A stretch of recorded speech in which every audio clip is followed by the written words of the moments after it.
such as they exist in the Wrestling Observer, the only two people that have won Booker of the Year in 2 different centuries were me and Vince McMahon. And you ain't got much good to say about either one of us. Maybe somebody tipped him off to this. Because now, then later on, he amended it to 15 years. Because he might have thought, oh, shit, wait a minute, because fucking 17 and 18 years ago, Dave Meltzer was one of the people saying that I was the best booker in the business.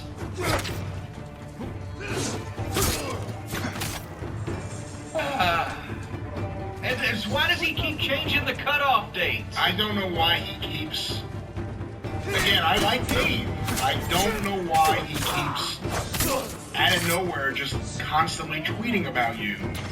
And I believe the cutoff date is now 2005, where you would like to listen to anything you have to say about wrestling before 2005, but after 2005, you're out of touch, you don't know what you're talking about. Is this a rolling 15-year period? Like next year, will he listen to me for 2006? Or is it a hard cutoff date? I did also notice that he made a comment that you would try to book everything nowadays like it was 1985, and you can't book like it's 1985 anymore. And I'm thinking, that's the same year he told me to go back to in my time machine. 1985. I don't know why he's fixated on 85. That wasn't even the best year. I would have gone with 83 or 86. But here's the thing. He's okay. If he says I can't book anything after 1985. He was saying that I was the best booker in the business 18 years after that. Booking all the new talent that had never been on television with cool music that we could play in OVW because nobody paid any attention to us. And fucking all of the fucking cool kids with the tattoos were on the roster. The young folks. The same logic, because logic doesn't change. Gravity doesn't change. Things like that don't change. Digress. What were you going to say? Well, I was going to say, I think a large part of his problem is you specifically don't or like some of the guys that he believes and pushes as being the guys that you would have to get behind. Nowadays, I did see this tweet earlier. There was a tweet by Matthew Randazzo. That's the guy who did the Benoit book. Yes. Probably 15, well, not 15 years ago, but a long time ago. It's a while ago. And I guess he did a whole thread about Dave's constantly needing to dismiss you as being completely irrelevant as a wrestling mind for 2020. Which is what a lot of his tweets come across as. I don't know if that's his intention. I always Well, no, that's exactly his intention. Because when someone is telling the truth about you in public, and I'm not even talking about Dave now. So this whole thing started over these fucking yahoos over at All Petite. I'm telling the truth about them because I don't want anything from them because I'm insulted and embarrassed at what they're doing with and to my profession.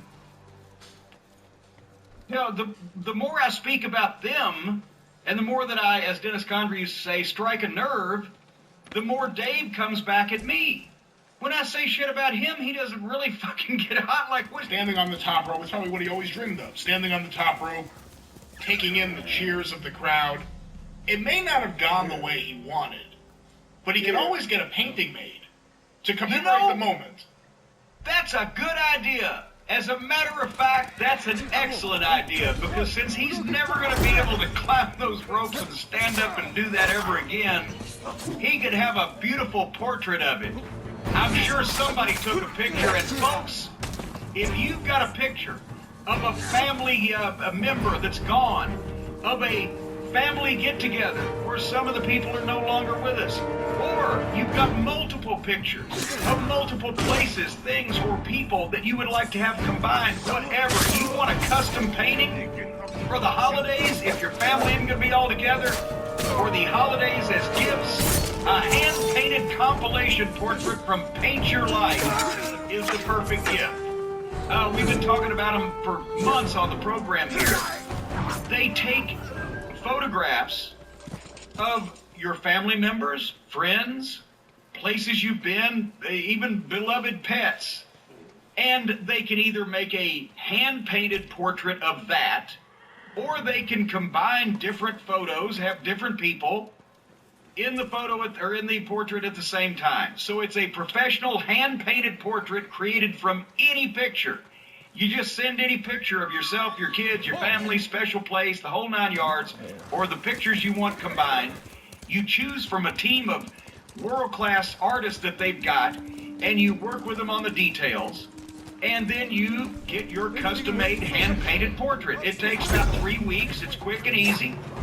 And you can either make it a holiday gift for somebody that you love or yourself. Or if there's somebody out there that hates your stinking guts and you really want to mess with them, get a painting of yourself and send it to them. Whatever. For the holidays, for any days, paintyourlife.com. There's no risk. If you don't love the final painting, your money is refunded, guaranteed. And right now, as a limited time offer, just because we know people around here, 20% off. 20% off the painting and free shipping if you text the word DRIVE, D-R-I-V-E, to 64,000. That's 6, 4, and 3 zeros. Text DRIVE to 64,000. Paint your life. Celebrate the moments that matter most. Brian, I know, as a matter of fact, you have commissioned a painting that you can put in your office there that's going to inspire you of your most beloved place on earth, the outside perimeter of the New York Stock Exchange.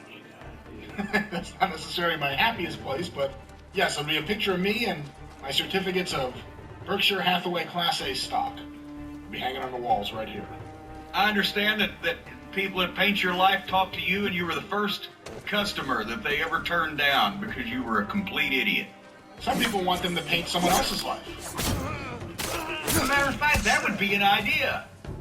So paint somebody, find somebody with a life you'd rather have than yours and paint that life. No, all right. Anyway, but the folks at Paint Your Life, we Josh and we Kid, our fine sponsors here on the program. But Paint Your Life is a reach that should have taken fucking 3 or 4 minutes, and it took 15. A lot of people have said that Roman Reigns is the next guy to go to Hollywood and make movies, and obviously he got his new teeth and everything. Wait a minute, has he been to see Leno? I didn't know anything about it. No. What happened to his teeth? Well, they're just new. They're like white porcelain teeth. Whitest teeth I ever came across. But what I was going to say is, it's like acting now. I mean, literally, this match was half wrestling, half acting. And just non-stop dialogue. That's the only word I could use for it. I think Jey Uso showed a lot of this feud. That he is, the Usos are probably underrated because so many people focus on the Young Bucks. People ignored the Usos. Oh, good Lord. I can't imagine how anybody's focusing on the Young Bucks and haven't seen the Usos. There's no similarity there whatsoever. But all the Samoans can work. But these guys specifically, Reigns and Uso, have shown they can sell. Their work is good. It just, whoever is over dramatizing this thing, and that's why I've given Paul some compliments. Either this was something he laid out, but performance did not equate to the vision he had, or some things were shoehorned in here that he had no control over, or there was a timing misunderstanding, because I don't see how he would have thought that this was going to be an exciting thing. And I like the end with Alpha and Sika. I just wish they had gotten there quicker. Like, this match took so long and was so painful to get through eventually. That was why I said, I don't know how much more of this show I can watch tonight. It was specifically because of this match. And actually, I didn't watch anything live, but in between all the various finger pointing I was doing at the people working, I watched all of it, but I would, like you, after I watched this, I had to go do something else for a while, because I was just like, I don't know what to say. I was really going to put the fucking thing over, I swear, but, go back, anybody that wants to look at it now that they've heard me talk about it, go back and tell me, looking at it until the suddenly the chokeout spot when all of a sudden drama and dialogue came in and the match left.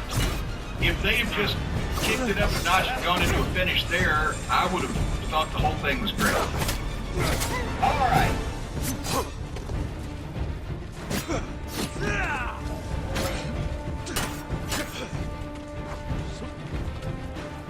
Before we get started, did you see the grasshopper-legged outlaw guy?